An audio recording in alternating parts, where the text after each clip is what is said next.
آنکھوں سے مخاطب ہو کر کہا۔ اس کی آنکھیں غصے سے سرخ ہو رہی تھی۔ اچھا میں اکیلا شادی نہیں کروں گا، آخر تم میرے بھائی ہو، تمہارے بغیر میں شادی کیسے کر سکتا ہوں؟ آنگرو نے فوراً اسے ٹھنڈا کرنے کی کوشش شروع کر دی، کیونکہ وہ بانگلو کے غصے سے ڈر گیا تھا۔ اسے خطرہ تھا کہ اگر اس نے جواب میں کوئی اور بات کی تو بانگلو کہیں ابھی اسے ختم نہ کر دے۔ ابھی وہ یہ باتیں کر ہی رہے تھے کہ ایک بار پھر سانپوں کی پھنکاروں سے ماحول گونج اٹھا، اور پھر وہ دونوں چوک پڑے جب انہوں نے سانپوں کے درمیانی راستے سے ایک سیاہ رنگ کے بہت بڑے سانپ کو تیزی سے آگے بڑھتے دیکھا۔ اس بڑے سانپ کے سر پر سفید رنگ کا ایک چھوٹا سا سانپ بیٹھا ہوا تھا۔ اس سفید سانپ کا سر گہرے سرخ رنگ کا تھا۔ جلد ہی وہ سیاہ سانپ اس سفید سانپ کو لیے ان کے قریب پہنچ کر رک گئے۔ اس کے رکتے ہی سانپوں کی پھنکاریں ختم ہو گئی اور ماحول پر گہری خاموشی چھا گئی۔ آنگرو اور پانگرو بھی خاموش بیٹھے غور سے اس سفید سانپ کی طرف دیکھ رہے تھے۔ سفید سانپ کی آنکھیں ہیروں کی طرح چمک رہی تھیں اور آنگلو بانگلو بھی ان کی چمک سے مسحور سے ہو گئے تھے۔ چند لمحوں بعد اس سفید سانپ کے منہ سے انسانی آواز نکلی اور وہ دونوں حیرت سے اچھل پڑے۔ آدم زادو، ہمیں معلوم ہوا ہے کہ تم دونوں سرخ قلعے سے فرار ہو کر یہاں آئے ہو۔ اب تک تمہیں اس لیے کچھ نہیں کہا گیا تھا کہ ہم شہزادی چٹ پٹنی سے معلومات حاصل کر رہے تھے کہ تم دونوں کون ہو اور ہماری دنیا میں کیوں آئے ہو۔ اب ہمیں معلوم ہو گیا ہے کہ تم دونوں وہاں سے فرار ہو کر آئے ہو، اس لیے تم مجرم ہو۔ کیا یہ بہتر نہیں ہے کہ تم دونوں کو دوبارہ شہزادی چٹ پٹنی کے حوالے کر دیا جائے تاکہ وہ تمہیں خود ہی سزا دے دے، یا پھر ہم اپنی رعایا کو حکم دیں کہ وہ تمہاری بوٹیاں اڑا دے؟ جواب دو۔ سفید سانپ ان سے مخاطب ہو کر کہہ رہا تھا۔ اس کے لہجے میں بےحد دبدبا اور رعب تھا۔ اس کی بات سن کر آنگرو بانگرو دونوں خوف سے لرزنے لگے۔ انہیں معلوم تھا کہ اگر انہیں شہزادی چٹ پٹنی کے حوالے کیا گیا تو وہ فوراً ہی انہیں کھا جائے گی، اور دوسری صورت میں یہ سانپ انہیں کھا جائیں گے۔ اس لیے خوف کے مارے وہ چند لمحے تو خاموش رہے۔ آخر آنگرو نے ہمت کر کے کہا، جناب آپ کون ہیں؟ پہلے یہ بتلائیے، اور جہاں تک ہمارا تعلق ہے میرا نام آنگلو ہے اور یہ میرا بھائی بانگلو۔ ہم دونوں شادی کرنے کے لیے گھر سے نکلے ہیں، اور آپ کو یہ بھی بتلا دوں کہ ہم نے ملک سانپ کے پہاڑوں میں موجود سانپ کے دادا جی کو ہلاک کر دیا تھا اور سورج موتی حاصل کر لیا تھا۔ پھر ہم نے سمندر میں ہی شہزادی کے ماموں زاد بھائی سفید سانپ کو بھی ہلاک کر دیا تھا۔ ہم نے ٹنڈے بادشاہ اور اس کی فوج کو ہلاک کر دیا تھا۔ ہم نے انسانی پنجر کو ہلاک کر دیا تھا۔ ہم نے سرخ قلعے میں بکارو کو ہلاک کر دیا، اور ہم نے شہزادی کے سابقہ شوہر کی روح کو بے بس کر دیا۔ اس لیے جناب ہمارے متعلق فیصلہ کرنے سے پہلے خوب سوچ لیجئے، ایسا نہ ہو کہ کہیں ہمیں سانپوں کے دادا جی کی اولاد کو بھی ختم کرنا پڑے۔ آنگرو نے انتہائی رعبدار لہجے میں اپنے کارنامے بتلانے شروع کر دیے۔ شروع میں تو اس کی آواز خوف سے لرز رہی تھی، مگر آہستہ آہستہ اپنے کارنامے گنوانے کے شوق میں اس کا لہجہ رعبدار ہوتا چلا گیا۔ سفید سانپ کی آنکھوں میں اس کی باتیں سن کر تعجب کی لہریں دوڑنے لگیں۔ آنگرو کے خاموش ہونے پر اس نے جواب دیا، آنگرو بانگرو، تم نے جو کچھ کہا ہم نے سن لیا ہے۔ یہ ٹھیک ہے کہ تم نے اتنے کارنامے سر انجام دیے ہیں، پر تمہیں معلوم ہونا چاہیے کہ یہ سانپوں کی دنیا ہے اور ہم یہاں کے وزیر اعظم ہیں۔ سانپوں کی دنیا میں بڑے سے بڑے بہادروں کو خاک میں ملا دیا جاتا ہے۔ یہاں کروڑوں کی تعداد میں ایسے سانپ موجود ہیں، ان میں سے اگر ایک بھی پھونک مار دے تو تم دونوں جل کر راکھ ہو جاؤ گے۔ اس کے علاوہ ہماری رعایا میں لاکھوں ایسے سانپ موجود ہیں جن میں سے ایک بھی زور سے سانس کھینچے تو تم دونوں ایک حقیر تنکے کی طرح اڑتے ہوئے اس کے پیٹ میں پہنچ جاؤ۔ اس لیے یہاں نہ تمہاری بہادری کام آ سکتی ہے اور نہ طاقت، اور عیاری ہماری مرضی کے بغیر تم یہاں ایک لمحہ بھی نہیں گزار سکتے۔ وزیر اعظم صاحب نے انتہائی تنزیہ اور نخوت بھرے لہجے میں انہیں دھمکاتے ہوئے کہا۔ وزیر اعظم صاحب کی باتیں سن کر آنگرو بانگرو دونوں کے ہوش اڑ گئے۔ آخر بانگرو نے ہمت کر کے کہا، جناب وزیر اعظم صاحب، ایسا نہیں ہو سکتا کہ آپ ہمیں معاف کر دیں اور ہمیں پرستان پہنچا دیں، یا سمندر میں بھیج دیں، یا ملک شام میں پہنچوا دیں۔ ہم وہاں کی شہزادیوں سے شادی کریں گے۔ بانگرو نے تجویز پیش کی، مگر ہمیں پہلے یہ بتاؤ کہ تم دونوں کا ہماری دنیا میں آنے کا کیا مقصد تھا۔ اس کے بعد ہی تم دونوں کے لیے کوئی فیصلہ کیا جا سکتا ہے، کیونکہ ہم انصاف پسند ہیں۔ ہم نہیں چاہتے کہ ہم سے کوئی غلط فیصلہ ہو جائے۔ جناب ہم دونوں ناگ شہزادی سے شادی کرنے آئے ہیں۔ ہمیں یقین ہے کہ اگر ناگ شہزادی ایک بار ہمیں دیکھ لے تو وہ ضرور ہم سے شادی کرنے پر تیار ہو جائے گی۔ آنگرو نے جواب دیا، کیا کہا؟ ناگ شہزادی سے شادی؟ یہ تم کیا کہہ رہے ہو؟ تم دونوں کو یہ کیسے جرات ہوئی کہ تم اپنی ناپاک زبانوں پر عظیم المرتبت ناگ شہزادی کا نام بھی لے آئے؟ ہم تمہیں اس کی اتنی بھیانک سزا دیں گے کہ تمام آدمزاد رہتی دنیا تک اس کے تصور سے لرزتے رہیں گے۔ وزیر اعظم صاحب نے غصے سے پھنکارتے ہوئے کہا، تو کیا ناگ شہزادی ہماری طرح کنواری ہی رہے گی؟ آنگرو نے حیرت بھرے لہجے میں پوچھا، نہیں، پر اس کی شادی سانپ سے ہی ہو سکتی ہے، حقیر آدمزاد سے نہیں۔ وزیر اعظم نے کسیلے لہجے میں جواب دیا، جناب کہیں آپ کا تو ناگ شہزادی سے شادی کرنے کا ارادہ نہیں، اس لیے ہمیں روک رہے ہیں۔ مگر یاد رکھیں آپ جیسے چھوٹے سے سانپ کے مقابلے میں ناگ شہزادی ہمیں ضرور ترجیح دے گی۔ آپ تو ناگ شہزادی کی جیب میں آ جائیں گے، آپ بھلا اس سے کیا شادی کریں گے؟ بانگلو نے تنزیہ لہجے میں کہا۔ تم شاید بے وقوف ہو جو اس طرح بات کر رہے ہو، تم ہمارے قہر کو آواز دے رہے ہو، ہم تمہیں جلا کر راکھ کر دیں گے۔ وزیر اعظم صاحب نے انتہائی غصے اور جلال میں کہا۔ اس کی سرخ آنکھوں سے شعلے نکلنے لگے تھے۔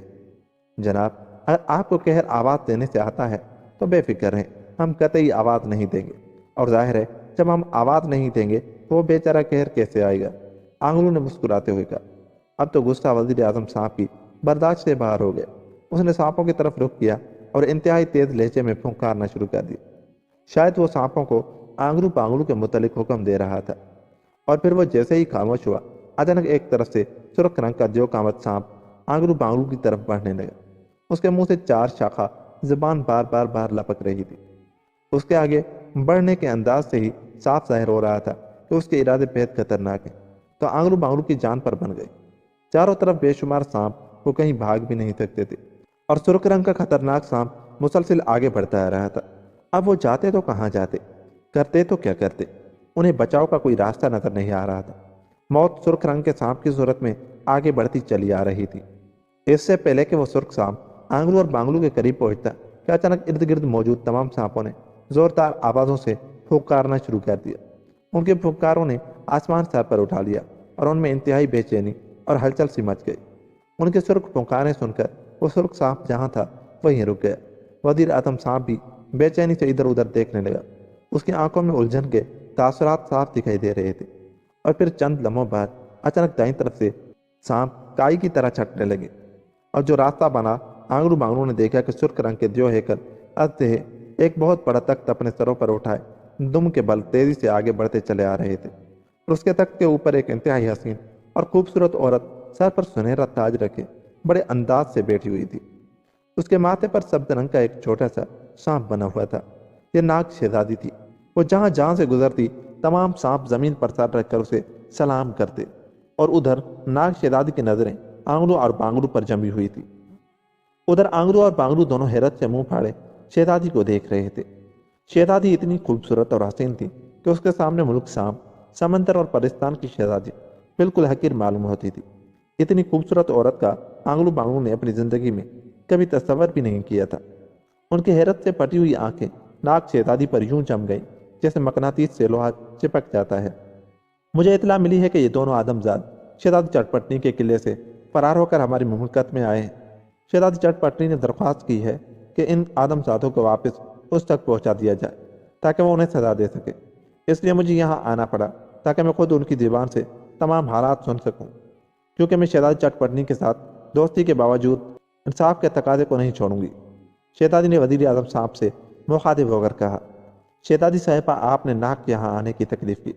شہزادی چٹ پٹنی کی طرف سے اطلاع ملتے ہی صورتحال معلوم کرنے کے لیے میں یہاں حاضر ہوا تھا اور ان سے تمام حالات معلوم کیے ہیں۔